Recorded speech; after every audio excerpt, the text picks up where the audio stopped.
Le travail, c'est la santé. Une émission proposée par la CARSAT Midi-Pyrénées, la Caisse d'assurance retraite et santé au travail. Le travail, c'est la santé. Présenté par Laurent Garnier. Bienvenue à toutes et à tous dans cette nouvelle émission mensuelle sur Radio Présence. Le travail, c'est la santé. Réalisée en partenariat avec la Caisse de retraite Santé au travail de Midi-Pyrénées, pour faire plus simple, la CARSAT. Au cours de ces émissions, nous aborderons, ou du moins nous tenterons de vous rendre plus accessibles tous les sujets qui touchent à l'emploi des seniors, la retraite, comment ça marche, l'accompagnement, les aides, ce que peut vous apporter votre caisse de retraite, et aussi d'autres thèmes comme la pénibilité au travail, les nouvelles technologies à votre service et bien d'autres encore. Nous vous proposerons des témoignages, des débats et de nombreuses idées et solutions pour vous permettre de bien vivre votre retraite au quotidien. Pour cette première, nous avons choisi de débuter par une remise des prix, le prix Mémoire Vive, initié en 2008 par la CARSAT. Le travail, c'est la santé. Pour nous en parler, Jeannette et Paul, présidente de la commission Action sanitaire et sociale à la CARSAT, qui accompagne ce prix depuis ses débuts. Bonjour. Sur le podium, 2014, à la seconde place, Mylène Godino, coordinatrice de la Maison du lien social du CCS de Cornebarieux. Je ne me suis pas trompé. C'est bien ça. Merci. Bonjour. Qui nous parlera de l'action réalisée pour participer à ce prix Mémoire Vive. Et Jacques Offrit, qu'on ne présente plus ici à Radio Présence, consultant de la CARSAT, chroniqueur régulier sur Radio Présence, qui nous apportera son regard de professionnel. Bonjour. Merci à tous les trois d'être présents. Pour débuter, je vous propose d'écouter Francis Debloc, directeur de la CARSAT, que nous avons rencontré et qui est à l'initiative de ce prix Mémoire Vive, dont nous allons parler tout à l'heure. Il nous parle aussi de ses nouvelles émissions, Le travail, c'est la santé. Le travail, c'est la santé. La CARSAT, c'est plutôt assurance retraite, santé au travail. Je dirais qu'à la limite, on aurait dû s'appeler santé au travail et assurance retraite, parce que pour avoir une bonne retraite et un bon départ dans la vie, quand on est en situation de vivre sa retraite, il faut avoir une bonne hygiène de vie au niveau du travail. Donc effectivement, protéger sa santé quand on travaille. Donc le travail, c'est la santé, mais la santé, c'est aussi le travail. Alors c'est un petit clin d'œil bien sûr, que vous l'avez compris, parce qu'il faut aussi penser que dans cette période de retraite, on a la joie, on a de l'humour. Vous avez donc prévu avec Radio Présence de lancer une série d'émissions tout au long de l'année. Pourquoi ce type d'émission et qu'est-ce que vous voulez faire passer comme message ? L'idée essentielle, c'est de dire que quelque part, la CARSAT accompagne l'assuré social tout au long de sa vie. Et donc, elle est forcément en accompagnement du retraité et du primo-retraité, avant de parler éventuellement du retraité qu'elle accompagne, je dirais, de manière un peu plus assurée au niveau de l'action sociale. Donc l'idée, c'est d'avoir effectivement, au moment où la personne est en liquidation de sa retraite et en début de vie citoyenne retraitée, c'est de voir comment éventuellement la CARSAT peut l'accompagner, l'aider éventuellement dans ses prises de décision, mais aussi l'insérer dans son activité citoyenne ou dans son activité sociale ou dans son activité familiale, parce que quelque part la CARSAT est aussi l'accompagnement de la personne âgée, et tous les thèmes qu'on a imaginés dans cette émission, c'est aussi pour leur permettre de voir un petit peu toutes les facettes de leur vie à la retraite, quoi. Alors justement, ça, c'est différents thèmes qui vont être abordés. On démarre par le prix Mémoire Vive. On aura un sujet sur l'emploi des seniors, un autre sujet sur Midi Premium. Vous nous expliquez ce que ça veut dire, tout ce jargon. Bien vieillir, c'est possible. Voilà, tout un tas de sujets qui vont être abordés, donc de manière pédagogique, si j'ai bien compris. De manière pédagogique, mais aussi pour bien expliquer que la CARSAT, c'est l'organisme régional de référence pour l'accompagnement global, que ce soit au niveau de la santé, que ce soit au niveau du travail, que ce soit au niveau de la retraite. On est là à toutes les époques de la vie et quelque part, effectivement, c'est un peu ça. Le fil conducteur de ces émissions, c'est le premier, par exemple, prix Mémoire Vive. On est là dans un esprit de solidarité intergénérationnelle. Comment, effectivement, cette mémoire qu'ont les anciens, on peut la répercuter sur les plus jeunes et les enfants, je dirais à la limite même. Donc, on est sur le côté, effectivement, de la personne âgée qui apporte son côté expérience d'aîné au niveau de la génération suivante. Le deuxième, l'emploi des seniors, là, on n'est pas encore sur la retraite, mais je vous ai parlé tout à l'heure du primo-retraité, c'est-à-dire que la personne qui envisage peut-être un parcours de retraite, mais qui a déjà éventuellement aussi l'idée de se maintenir en activité par rapport à cette notion d'emploi du senior, tout ce qui tourne autour de la silver economy et puis les éléments qui permettent effectivement d'insérer cet aspect de la personne âgée qui devient un peu plus important au fil du temps. Le Midi Premium, alors là, on est plutôt dans la fracture numérique. On a effectivement le constat qu'au niveau des jeunes, on utilise ces nouveaux outils numériques qui sont là dans les réseaux sociaux, dans la syndication, dans l'organisation éventuelle de smartphones et de l'IPad. Mais on constate aussi que la génération qui arrive à la retraite aujourd'hui, ou celle qui est en devenir de retraite, puisqu'on s'occupe, nous, des personnes qui éventuellement reconstituent leur carrière, sont des personnes qui, quand elles vont arriver à la retraite, auront éventuellement des soucis d'utilisation de ces outils. Et quelque part, Midi Premium, c'est aussi permettre à la personne âgée d'exercer à ces outils-là. Parce qu'on s'aperçoit que même pour prendre un billet autobus ou un billet métro, pour aller éventuellement faire une démarche administrative, l'outil informatique devient pratiquement un élément social de la vie. Il est lancé là, on l'arrête plus. Merci Monsieur Debloc.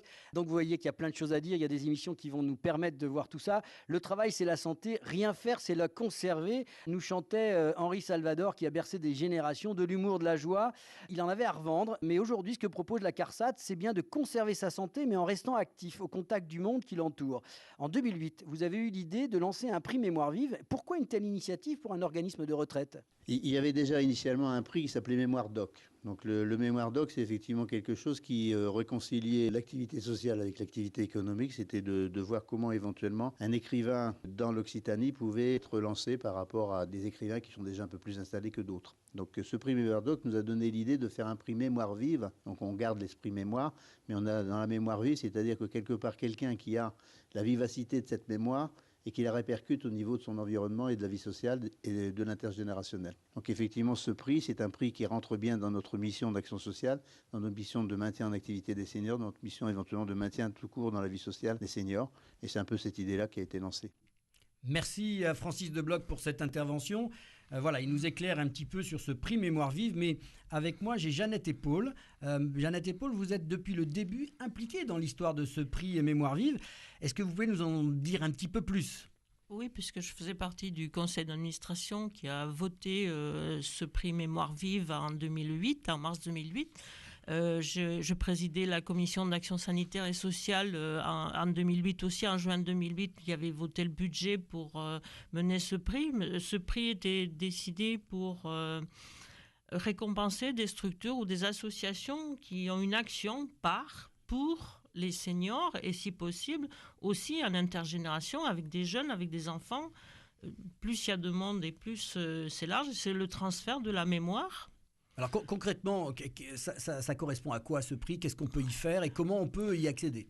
On peut y faire beaucoup de choses. Je pense que j'ai à côté de moi une lauréate, elle vous expliquera aussi. On peut y faire beaucoup de choses. On y a vu des films, on y a vu des émissions de radio, on y a primé des contes, on y a primé de la culture du maïs et la confection de gâteaux à base de farine de maïs. Enfin, je veux dire, on y fait plein de choses. Le tout, il faut que le projet soit fini ou qu'il vive. Et surtout, il faut qu'il permette l'expression de la culture, de l'activité entre les générations, de valoriser le terroir et de transmettre la mémoire des anciens vers les plus jeunes. Alors, comment ça se passe, Jeannette ? Il y a un truc là, c'est OK, on veut participer, on a des idées, on a des projets. Comment il y a un jury ? Comment c'est organisé ? Alors, vous avez sur le site de la CARSAT, vous pouvez récupérer le dossier pour candidater. Et donc, vous décrivez votre activité, vos activités, toutes vos réalisations. Il faut que le projet soit réalisé. Il ne faut pas que ça soit un projet. Il faut une réalisation. Il faut que le projet vive et existe. Donc ça s'adresse bien sûr à tout le monde ? Et ça s'adresse à tout le monde, à toutes les associations, CCAS, tous ceux qui ont des seniors autour d'eux et qui veulent vivre dans la vie sociale et faire vivre les seniors dans la vie sociale. Alors, on a retrouvé la première lauréate en 2008, Madame Laurence Karadec, qui a gentiment accepté de répondre au micro de Vincent Nobile pour Radio Présence. Je continue de travailler dans le domaine du récit mémoire vive aussi. Actuellement, je travaille sur un spectacle destiné au jeune public qui s'appelle L'heure bleue. C'est la guerre de 14 à hauteur d'enfant. J'ai une actualité, comme tous les artistes, je me promène, je me balade et je compte. Voilà. Finalement, ce prix, que vous a-t-il apporté, Laurence ? Vous savez, quand on est artiste, il y a toujours, souvent, je suppose, en tous les cas, une petite pointe où on se dit, mais est-ce que je suis légitime ? Est-ce que c'est vrai qu'autour de moi, les gens sont ravis quand je compte, et là, il y avait une reconnaissance extérieure qui semblait plutôt objective, unanime, en disant oui, ce que tu fais c'est bien, ça apporte, c'est un beau travail en matière d'intergénérationnel. Et donc moi, ça m'a déjà conforté, moi, dans mon statut de conteuse. Et puis, ça nous a permis financièrement de faire un joli site pour communiquer, ce qui n'est pas une mauvaise chose. Et puis, je crois aussi que par rapport aux institutions avec lesquelles je travaille, c'était aussi une forme de label de qualité, on va dire ça comme ça. Et avez-vous éventuellement un message à transmettre justement aux futurs lauréats qui souhaiteraient justement participer au prix de la mémoire vive ? Je crois qu'il faut être sincère d'abord, ne pas penser que l'originalité est péjorative. Je crois qu'il faut, être original, et puis il faut être précis aussi dans ses intentions. Il faut être précis aussi sur la cible, et puis sur ses intentions. Je dirais sincère, original et précis. Eh bien, voilà un très beau témoignage. Je pense qu'on vient d'entendre de la part de Laurence Karadec, qui, elle, s'exprime en disant, voilà, moi, ça m'a apporté, en tant qu'artiste, ça m'a valorisé. Je crois que c'est un petit peu aussi le projet d'essayer de mettre en avant tout ce travail qui est fait, Jeannette Épole. C'est de valoriser le travail, et surtout le travail fait par des bénévoles et fait par des personnes qui sont souvent à la retraite, mais qui cherchent aussi une activité sociale. C'est valoriser tout ce travail-là, oui. C'est-à-dire qu'à la retraite, c'est la santé, c'est ça. C'est-à-dire qu'on continue. Voilà. On continue. C'est pas vraiment un travail, mais c'est quand même. Ça a une fonction sociale importante. Et je pense que c'est ce qui permet aussi, surtout, de bien vieillir ou de pas vieillir trop vite. Alors, on va en profiter pour faire un peu un échange entre nous, puisqu'on a la numéro 2. Mylène, elle n'a pas gagné, mais elle est quand même sur le plateau aujourd'hui. On écoutera tout à l'heure la lauréate de 2014 de ce prix Mémoire vive. Mylène Godino, vous êtes numéro 2 cette année 2014. Ça vous a apporté quoi de participer à ce projet ? Qu'est-ce qui vous a donné envie d'y aller ? Mais déjà, c'était la première fois que du coup, on présentait un projet auprès de la CARSAT. C'est vrai qu'on mène de nombreuses actions intergénérationnelles sur la commune, et quand j'ai vu le formulaire, je me suis dit pourquoi pas, puisqu'on a beaucoup de seniors qui sont très dynamiques sur la commune. Et donc, on a décidé de mettre en place un rallye pédestre intergénérationnel créé entièrement par les seniors. Voilà, sur l'histoire de la commune de Cornebarieux autrefois, destinée pour les enfants des classes de CM2. Donc l'objectif, c'était vraiment de travailler sur la recherche, le travail de mémoire de nos anciens, mais également sur l'histoire de la mémoire de la commune. Et voilà, l'objectif, il y a eu de nombreuses réunions de préparation avec l'ensemble des seniors pilotes sur cette action, afin de transmettre vraiment l'histoire de la commune auprès des enfants, et de créer du lien intergénérationnel entre nos seniors et les enfants de la commune. Et tout le monde a joué le jeu alors ? Tout le monde a joué le jeu. Il y a même eu la réalisation de costumes faits par une couturière, une senior qui était ancienne couturière, donc qui a réalisé le costume du chevalier, et de Isor, la femme du chevalier. Il y a eu la réalisation de puzzles pour faire aussi des choses ludiques pour les enfants. Et donc, il y a eu au total 27 seniors qui se sont engagés sur ce projet. Et donc, les instituteurs sont très demandeurs d'ailleurs. Alors, malgré tout ça, vous n'avez pas gagné. Je ne comprends pas pourquoi. Alors, Jeannette Épole, expliquez-moi pourquoi avec ce projet-là, elle n'a pas gagné. Ça m'échappe. Il faut dire qu'en 2014, on avait quand même 21 dossiers. Il y a un jury qui est composé de membres. Parlez-nous de ce jury alors. Dans le jury, il y a 3 membres du personnel qui sont en activité sur volontariat. Vous avez un représentant du monde associatif. Vous avez 4 administrateurs de la CARSAT qui sont là. Le lauréat de l'année précédente. Et un membre partenaire de l'action sociale d'une retraite complémentaire. Et aussi un président ou une présidente. Et aussi un président qui vient du monde culturel, de l'art ou de la culture de la région. Donc généralement, c'est quelqu'un qui... Donc c'est quelqu'un qui a quand même du poids dans le sens... noble du terme. Noble du terme. Et on a pour ça eu quand même des présidents tout à fait importants, comme Dominique Roux, qui était documentaliste de la Galerie de Château d'Eau et professeur de photo, comme Francis Duranton, qui était directeur du Muséum d'histoire naturelle, comme François Borde, qui était directeur des archives municipales de Toulouse, et Ludivine Arivel, qui est la directrice de la médiathèque de Toulouse. Donc des personnalités très différentes, mais très intéressantes. Vous me disiez d'ailleurs que tout à l'heure, le président ou la présidente pèse quand même dans le choix final. Hein. Il y a une pression qui est... Tout à fait. Il peut y avoir... ça peut très bien se passer, ça peut être très, très sympathique, ça peut être très tendu, c'est arrivé, mais on ne va pas en parler plus. Mais c'est vrai que le rôle du président ou de la présidente, elle peut aussi avoir quand même elle peut mettre en perspective des dossiers et le jury peut changer ou complètement évoluer dans son choix avec la mise en perspective que peut faire le président. Alors, qu'est-ce qui s'est passé pour Mylène Gonizot? Pourquoi elle a pas gagné? Elle avait je dirais pas des adversaires, mais c'est vrai qu'il y avait des dossiers qui étaient quand même assez costauds autour d'elle. Et voilà. Alors, qu'est-ce qu'il faut qu'elle fasse pour qu'elle gagne? Il faut qu'elle recommence déjà. Voilà. Il n'y a pas de souci. Mais après, il faut présenter le projet de façon très précise. Alors, il y a des petits écueils. Vous m'aviez dit qu'il y avait un écueil, justement, les gens qui voulaient présenter trop de choses. Tout à l'heure, vous me parliez de ça. Voilà, il y a des associations qui ont beaucoup d'activités. Certes, c'est très bien, mais au lieu de présenter toutes les activités, on ne donne pas de prix pour l'ensemble de l'œuvre. Mais présenter un point d'activité.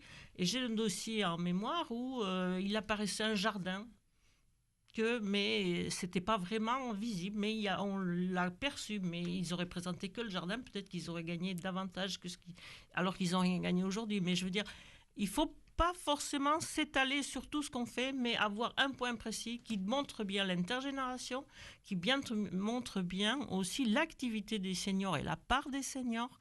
Et après, il faut que ça fasse consensus au niveau du jury, et ça, c'est pas toujours évident non plus. Alors Mylène, vous savez ce qu'il vous reste à faire pour gagner? Vous savez maintenant où il y a eu un problème, où il faut identifier ce problème et essayer d'aller chercher le titre? Et oui, on met plein d'actions de toute façon sur la commune, donc pourquoi pas 2015, on va peaufiner quelque chose. Voilà. Alors on en parlera tout à l'heure pour le lancement de 2015, mais on peut quand même pas faire cette émission sans parler quand même de la lauréate 2014. Cette lauréate, nous avons été recueillir ses intentions avec Vincent Nobilet qui est pour Radio Présence et aller l'interviewer. Nos premiers objectifs donc, sur la structure de l'espace de vie sociale de l'Avernoz-la-Casse, c'était de faire un travail donc, qu'on mène au quotidien, notamment donc, de tissage de liens sociaux et de création de liens intergénérationnels. Et l'objectif, du coup, est vraiment de rentrer en contact avec les anciens du village et de pouvoir faire une transmission de savoir et de mémoire du village. Et quelles initiatives avez-vous entrepris justement pour décrocher ce titre? Alors, donc, on a mené d'abord un projet dans le cadre de la fête de la fusion, parce que l'Avernoz-la-Casse, c'est deux petits villages qui ont fusionné il y a 50 ans. Et donc, en fait, à l'occasion de cette fête, on a vraiment voulu mettre en place une exposition, et d'où le projet, donc, un lieu, un portrait d'histoire, qui est donc une exposition autour de l'interview d'anciens du village sur des lieux principaux importants dans le village. Et donc ce projet donnait un rendu très très intéressant et un vécu, un relationnel très très riche. Et on a voulu le mettre en avant en participant au concours Mémoire Vive. Et on a pu après exposer à la CARSAT Midi-Pyrénées suite au concours donc, qui nous a remis le premier prix. Et vis-à-vis de vos participants, est-ce que vous avez senti une motivation, un challenge particulier ? Alors à la base, on n'avait pas fait cette exposition pour participer au concours. C'est plutôt à la fin du coup quand l'exposition a été créée qu'on s'est dit mais par contre notre projet correspond tellement aux valeurs et aux projets donc mis en place par le concours Mémoire Vive. On a dit il faut absolument qu'on participe. Au bout du compte, on s'est rendu compte qu'on rentrait complètement dans les valeurs et dans les objectifs de ce concours et on voulait vraiment mettre en avant du coup le travail qu'on avait mis en place. Le travail, c'est la santé. Laurent Garnier.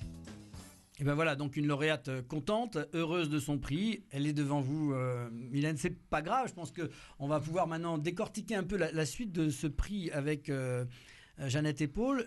Qu'est-ce qu'on va pouvoir dire maintenant aux lauréats qui ont envie de s'investir dans cette idée-là? Quels sont peut-être les conseils ou les astuces peut-être pour aller gagner? Et elle vous écoute, hein, à côté Mylène, elle est très attentive. Et puis on n'a pas encore, je crois, le président ou la présidente, mais ça va être bientôt. Je pense que on va se retrouver incessamment. Le prix, disons 2015, va avoir lieu puisqu'il est voté, le budget est voté. La personnalité qui va présider le jury, on va certainement se retrouver pour trouver une personnalité comme je disais, de la région. Ça devrait se faire sans trop de problèmes. Je pense qu'il y en a encore en réserve. Mais pour le moment, je ne peux pas vous donner son nom. Par contre, ce que je voudrais dire, moi, c'est qu'en fait, il faut peut-être mener des actions. Et quand l'action est menée, et qu'elle est faite et qu'elle est réalisée, voir si elle se profite bien dans le projet Mémoire vive. Je pense qu'il ne faut pas mener l'action pour faire le prix Mémoire vive, mais à la limite, il faut avoir mené l'action et le présenter après au prix Mémoire vive, si elle correspond bien.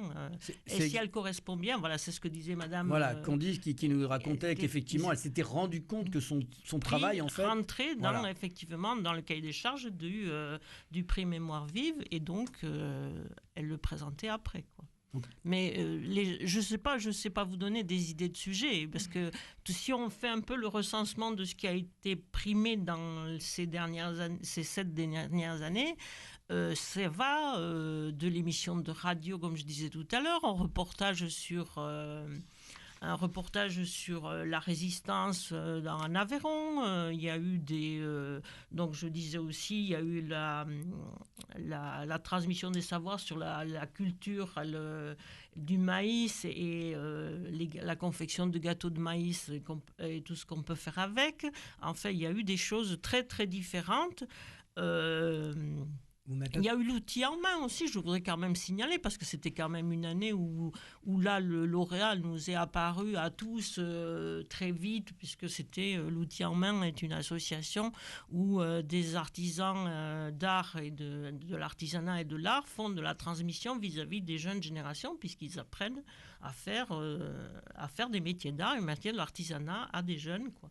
Et ils sont, je crois, toujours à la recherche d'ailleurs de volontaires pour participer. Et là, c'est vraiment quelque chose qui vit et quelque chose qui se fait et qui aussi répondait très bien au prix Mémoire vive. Le principe du compagnonnage, en fait. C'est un petit peu le principe du compagnonnage, voilà. Ouais. Après, pour gagner le premier prix, des fois, on peut avoir des dossiers qui font... qui nous, en tant qu'individus, membres du jury, nous paraissent importants, mais qui ne fera pas consensus, et à partir de là, il n'aura pas le premier prix. Qu'un autre qui passait peut-être deuxième pour nous, et qui peut passer deuxième pour beaucoup, mais qui fait consensus, et à ce moment-là, qui apparaît d'un seul coup et qui ressortira avec le premier prix. Alors, il y a une petite chose dont vous n'avez pas parlé encore, c'est ce fameux coup de cœur. Il y a un prix, mais quelque part, vous êtes laissé une porte ouverte. Pour le coup de cœur. Le coup de cœur,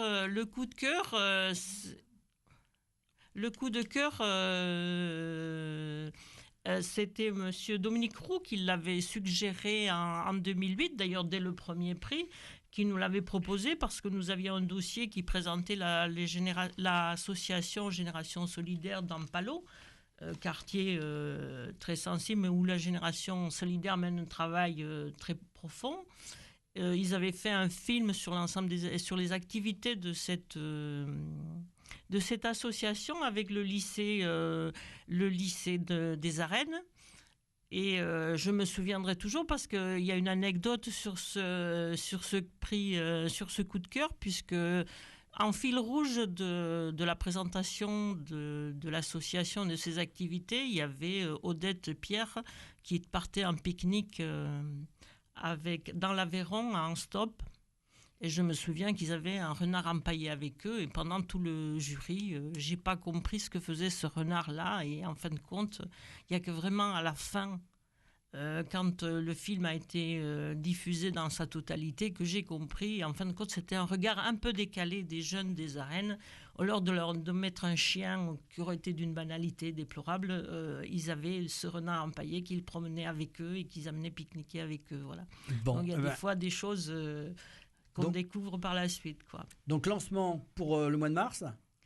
Donc lancement, oui, pour le mois de mars, oui. Je pense que les dossiers seront en ligne très vite après. Et on adresse donc toute information à mémoire.vive@carsat-mp.fr. Voilà. Donc ils peuvent s'inscrire, aller chercher des informations, j'imagine, sur le site de la CARSAT. Tout à fait. Donc je vais en profiter donc pour parler de la suite de nos émissions avec Jacques, qui va pouvoir faire un petit peu le bilan de ce qu'on vient de dire, mais surtout parler des autres émissions à venir, Jacques. Voilà, la prochaine émission, ce sera un thème sur l'emploi des seniors. Ça sera diffusé le 4 mars 2015. Et on étudiera là, on sera davantage là dans le cœur du métier de la CARSAT. Et pour le lien avec cette émission, c'est la mémoire, parce qu'en fait, la CARSAT, elle est là pour garder en mémoire la carrière de l'assuré. On parlera de l'emploi des seniors, la retraite progressive, la surcote et le cumul emploi-retraite. Avec des exemples de tout ça, on aura du On aura des autour de la table témoignages, aussi, absolument, oui. Hein, on va essayer de rentrer un peu dans le concret, d'expliquer un peu ce que c'est que cette retraite, comment on peut travailler autour de ça. Ben oui, c'est tout à fait ça. On parlera de petits points retraite et puis ça donnera des conseils aux assurés. Parce qu'en fait, l'intérêt, c'est de travailler. Alors, moi-même, je suis proche de la retraite. Je me dis toujours, il me tarde de partir. Mais en fait, c'est une vraie chance de travailler parce que ça nous permet de choisir le point de départ de sa retraite. Ça nous permet de choisir dans quelles conditions on s'en va, peut-être en retraite progressive, peut-être en surcotant. Ça nous permet aussi d'avoir une petite incidence sur le montant. Donc, c'est important d'écouter l'émission la prochaine fois. Donc, le travail, c'est la santé. Voilà. Hein, tout à fait. En tout cas, merci autour de cette table d'être venu pour cette première émission. Merci à Mylène Godineau. Merci à Jeannette et Paul pour cet éclaircissement. J'espère que tout le monde sera présent dans le prochain challenge de ce prix. On appelle ça un prix des Mémoires Vives 2015. Oui, je peux même vous donner les montants des prix. Pour inciter les auditeurs à candidater. Donc le premier prix est à 1 500 €, le second prix est à 1 000 € et le coup de cœur et le troisième prix seront à 790 € pour 2015. Ah, c'est un peu motivant. Voilà. En tout cas, merci à tous et à très très bientôt. Au revoir. Au revoir. Au revoir.